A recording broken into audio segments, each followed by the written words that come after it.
everyone, this is Nidia and I am speaking to you from beautiful Bermuda.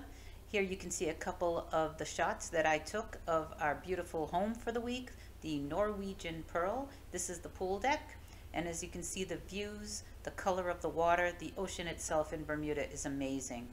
This ship has a lot to do. Here's a little shot of the jogging track. Now, those who know me know that I was actually just up there filming and not using the jogging track. But this is just a nice way of giving you a few views of what the pool deck does look like on the Pearl, the hot tubs. You can see that there are two pools, one in the front, one in the back. And this is the view of what we call the Royal Navy Dockyard. It's the main port of the cruise ships when they go to Bermuda. It's very scenic, it's very old, almost historic. This is where the cruise ship rests when she's at the Royal Dockyard in Bermuda, and it's a beautiful port, it's a beautiful dock. This really gives you a sense for the size and the grandeur of the ship, which is in such great condition as it was refurbed not too many years ago. We weren't the only ship in port while we were in Bermuda. You can see there's a Royal Caribbean ship also in port while we were there. And it was right in front of us. Actually, we were both facing in the same direction, but that ship actually left early, and you'll see a little bit of footage of that ship, I think, leaving. I think I may have gotten that. But anyway, Mom and I decided to get off the ship and to do a little walking, perhaps a little shopping, so you can get an idea of the Royal Dockyard and some of the things there are to see and to do. It's a beautiful port.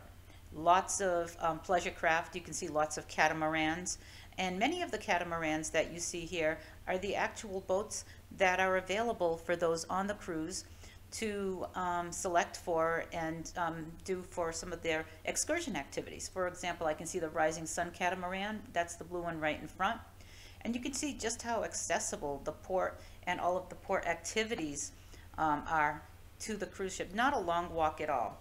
But for those that have difficulty maneuvering and walking, there are some courtesy shuttles in the form of these little trains,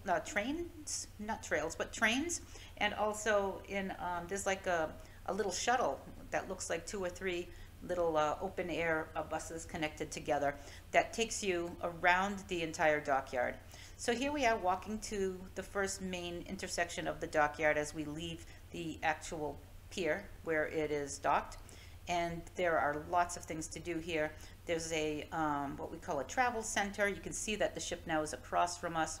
These are lots of boats where the ferries land that go back and forth to different locations within Bermuda. There are some restaurants and some pubs and some taverns, and yes, the ubiquitous Island Outfitters and other souvenir shops. You can probably see in the corner of that past view some very British looking telephone booths, and of course, for those who don't know, Bermuda was actually a British colony settled by the British and by the UK way back when it began. Most of the buildings in the dockyard are historic. You can get the look and feel. There's a cooperage, there used to be an old fort. All of these old buildings have been restored, and they're now turned into restaurants and shops, retail shops, and things that you can do and see when in port. There's other activities. You can do your jet skiing from the port, you can do sailing from the port, and of course lots of fishing excursions both night and day. So here we are walking, getting a little bit of sun. There's a dockyard here you can see to my left where a lot of boats can be dry docked. There's also a pharmacy where if you need any emergency supplies, you can pick them up. Mom picked up the hat you just saw. That's a Royal Caribbean.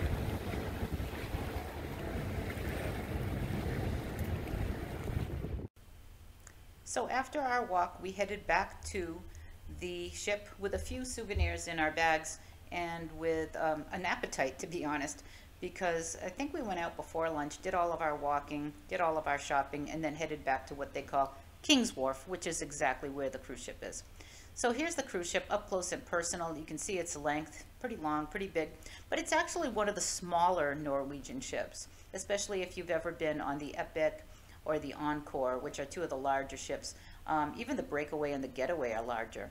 But the ship here in Bermuda stays docked for 2 nights, and you come and go as you please. using the ship like an Airbnb or like a hotel.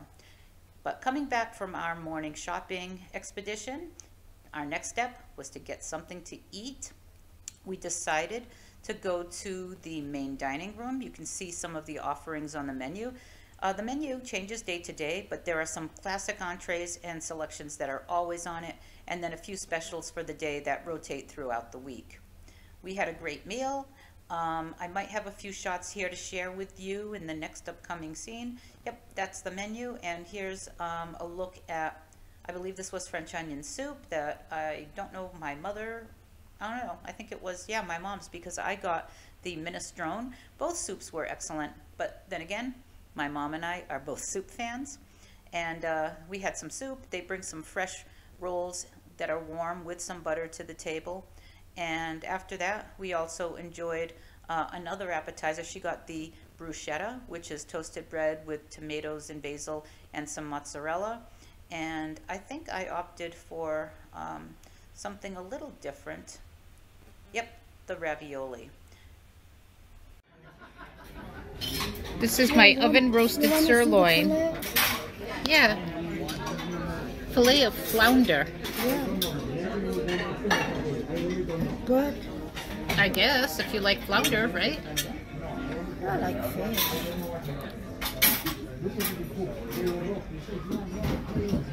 And this is my dinner. And of course, this second half of the meal was actually our dinner entrees that same night. You saw a little bit of the lunch before that. Both were in the main dining room. My mother had the flounder for dinner. I had the, I think it was pot roast or beef roast. But anyway, after dinner, we had dessert. This was mine, a sugar-free tart. We decided to go to the show. Just how much I miss you.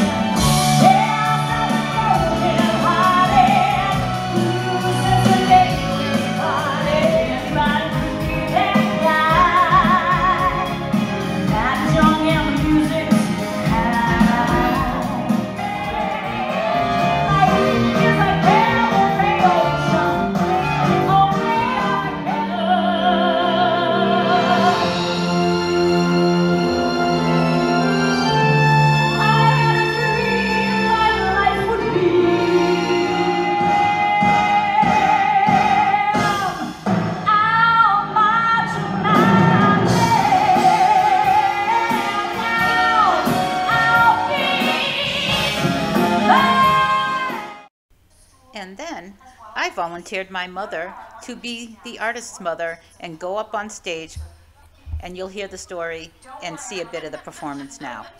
That's okay. You can perch, make yourself comfortable just there. That's perfect. Thank you so much. Thank you, my love. Okay, so thank you so much for coming all the way up here. I really do appreciate it. So Aldina, I want to fill you in and the rest of the audience on a little information first before we start. So some of you may have already figured out, we can bring the house lights down now, that I'm not from around here. I actually live in Los Angeles now, but I come from Liverpool, England. And my whole family still live there. And because of COVID, amongst many other things, so I wanted to do something really, really special, but I wanted you guys to indulge me just a little bit because I need a little bit of practice. I need to try and get through this, Aldina, without crying. Can you help me? Okay, good. So I'm gonna sing a little song. This is gonna be for my mom when my mom gets here. Of course, she doesn't know what's happening, so it's gonna be a surprise. So Aldina, I want you to imagine that you've known me your whole life. Can you do that? Great. I want you to imagine that you're from Liverpool. How's your Liverpool accent? I'm Portuguese. You're Portuguese. Close enough. I want you to imagine you're from Liverpool and your favorite band is the Beatles. Yes? And you have a favorite song, and you've just seen me for the first time in 3 years. Can you do that? Okay, let's go for it. Thank you, Nico. You're all coming along on this ride with me. Like I said, this is going to be a first, so I hope I get through it.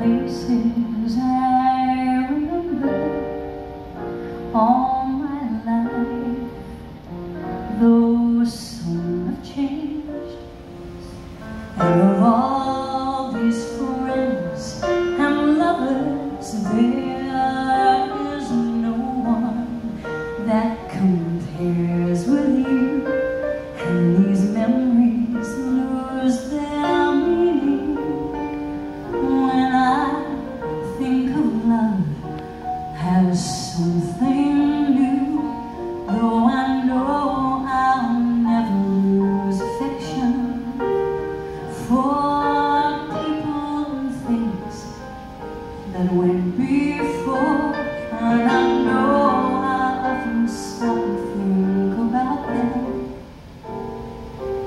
but in my life I love you more. Thank you, Altina. Okay, now I have an extra surprise for my mom when she shows up. So I want you to turn around, pretend you're my mom, turn around and look at the screen behind you. Now I wasn't able to get pictures of you, Aldina, but I do have pictures of me and my mom, I hope. There we are. Through the decades. Though I know I'll never lose affection for people and things that went before, and I know I'll often stop and think about them, but in my life I love you more.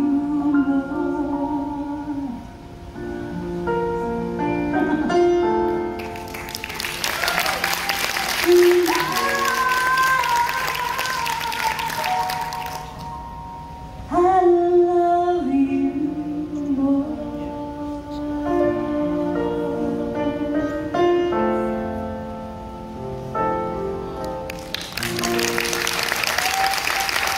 Aldina, ladies and gentlemen, Aldina, thank you so much. Thank you so much. Can we get some help for Aldina? So after the show the night before, the very next day was the 4th of July, and we decided to go and have a bit of fun on the pool deck. They were having what they called a 4th of July festival right by the pool. It went on for several hours, and we were there for a bit of it, and you can just get a sense for the different types of activities they had going on. So there was a bong beer tournament, and of course music, line dancing, and there were other things to do. They had popcorn and cotton candy, and they had a special 4th of July buffet set up. Now I was taking this video, and it was probably not even noon. It was before, I think, lunch, or just around lunchtime. Here you can see a shot of the beer pong, and they're setting up under the canopy for a 4th of July, yes, a 4th of July hot dog eating contest. Kind of like they do at Coney Island when the Nathan's Hot Dogs and Joey Chestnut. You can see a little bit of the footage here, although I will say these guys are no competitive eaters. Only 2 people from the crowd would actually volunteer, so you see 2 crew people going up against some of the others. I think one person won and ate all of, I don't know, 3 hot dogs in like 2.5 minutes, which for most people's standards is quite good, but not compared to what everybody else is watching on TV on the 4th of July. And of course we headed back out after our activities on the 4th of July festival on the pool deck, did a little bit more walking. We actually had the opportunity to meet up with family in Bermuda, and we had a very, very lovely 4th of July. It was actually such a beautiful day, and we had such a great time. See, they got all decked out in the main lobby that day for the 4th. And then our last day in Bermuda, this was our last full day in Bermuda because we were leaving at like 4 or 5 o'clock in the afternoon. We opted to spend the morning on a looking glass tour, which is a glass bottom boat ride, scenic boat ride. You can see it's a beautiful boat. It's like a ferry boat, but it's open on top, and the bottom is glass. I have some footage, and it's really nice the way it leaves the very quiet marina where the cruise ships and all the other pleasure craft are located in the dockyard. You can see right by our side there's the jet ski group that goes out 4 or 5 times a day. leaving.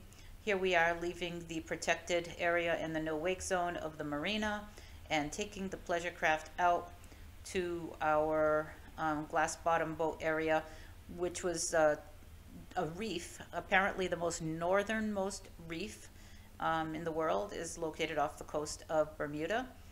Now we've picked up a little bit of speed, we've left the cruise ship in the dust a bit, and we're heading out. One thing that really impresses me is the color of the water in Bermuda. I've seen aquamarines and blue greens and more green, Caribbean and deep ocean blue of the Azores, but the color of the Atlantic here in Bermuda, it's just unlike the color of the water anywhere else. It's truly beautiful. On this particular cruise, there's also a version you can take at night, and they call it the evening glass bottom boat tour. It, I think, goes to the same places. I did it on a prior cruise and a prior visit to Bermuda, and I must say, I know I did the nighttime cruise, but this cruise, because the weather was so beautiful, the day was so gorgeous, warm, and you can see so much more of the island from the water. So it was really nice. You can see here's one of their older bridges, and the cars crossing over the bridge. Really very serene, very nice.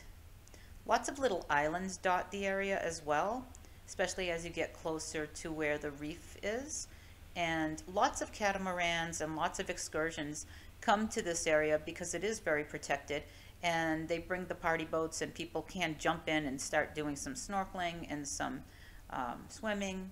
Here we are on the ship. You can see the view from where I was sitting, the color of the ocean, the color of the water.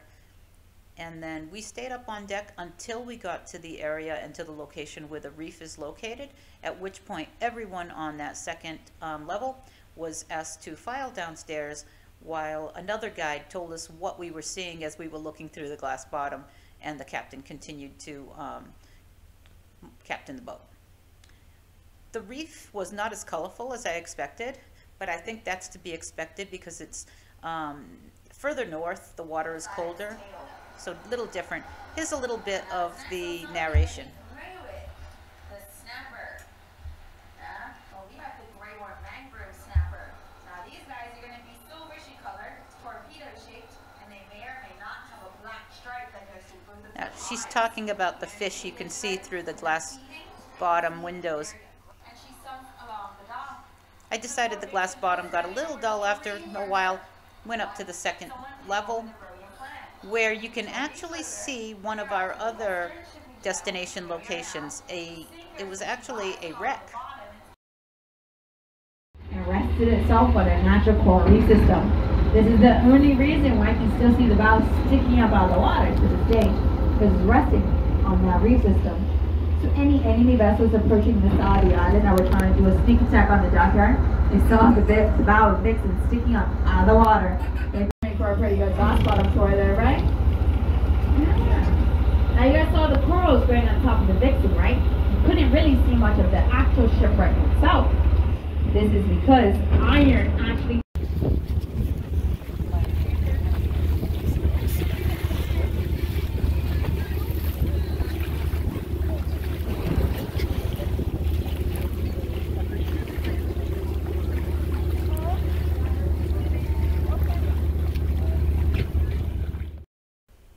Now this was actually my favorite part of the entire boat ride.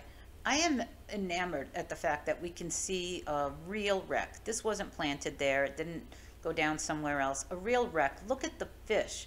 Look at the way the structure just supports aquamarine life. It was beautiful to see, beautiful to watch. And you can really see and start to make out some parts of the ship, especially the part right at the front that's sticking out of the water.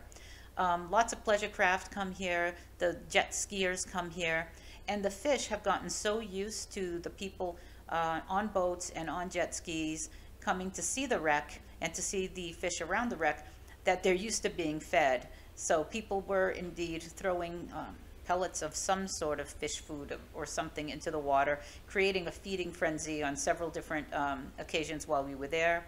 You can really see the fish here, and I was just looking right off my, side window. It wasn't really a window, just open air, but looking right down and just watching the fish surrounding the actual wreck itself. water is so clean. So to see a wreck breach the surface of the water and be able to see the shape and the outline of the iron mast that had sunk, I think she said back in the 40s during some storm, it was just pretty amazing. It's there, it's providing sanctuary for, as she mentioned, lots of different fish and sea life. And here's a really nice shot. We got very close. The captain was very good about making sure both sides of the boat got an opportunity to really look at the hollowing out of the hull, the rusting. I mean, you can tell that this is a boat that was not huge, but definitely big enough to create quite a wreck. I mean, it's become a tourist attraction in the waters off of Bermuda. And like I said, I've been here on several trips. And I always seemingly end up on something that ends up going toward the wreck and toward the private beach. You can see in the background there, as we're leaving the wreck, private beach and some areas where there's sea turtles breeding and a sanctuary for sea turtles, and a beautiful ride back to the Royal Dockyard. You can see this is the view as we're heading back with the cruise ships in the distance. And it was a beautiful morning. And seeing as we were leaving at around 4 o'clock that afternoon, our plans were to actually get back to the ship at this time. We had been gone for maybe 2 or 2.5 hours, and to then grab us some lunch, relax in the afternoon, and then the next part of our vacation would see us leaving Bermuda, having an entire sea day, and then on the last full day of the cruise before disembarking in Boston, spending most of an entire day in the town of Bar Harbor, Maine. That will be an upcoming video as well. I will have a video of us in Bar Harbor, Maine, so you can see and get a feel for what it's like in that beautiful area. And yes, we're not ashamed of being very cliched about the things we do. We did go and we had some chowder and we had some delicious lobster rolls, and I'm sure you'll be impressed when you see what those look like.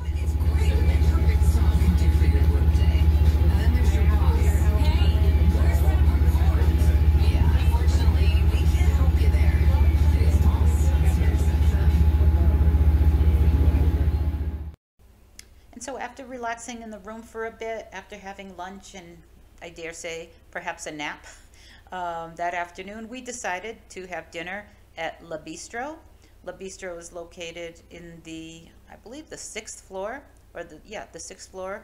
It's got a cigar bar that sits right outside its entrance, and then there is a public area where there is live music and a number of bars and I believe places to sit. You can see that's inside the cigar smoking room, and you can purchase cigars. Many of those that are for sale you can see here in the window.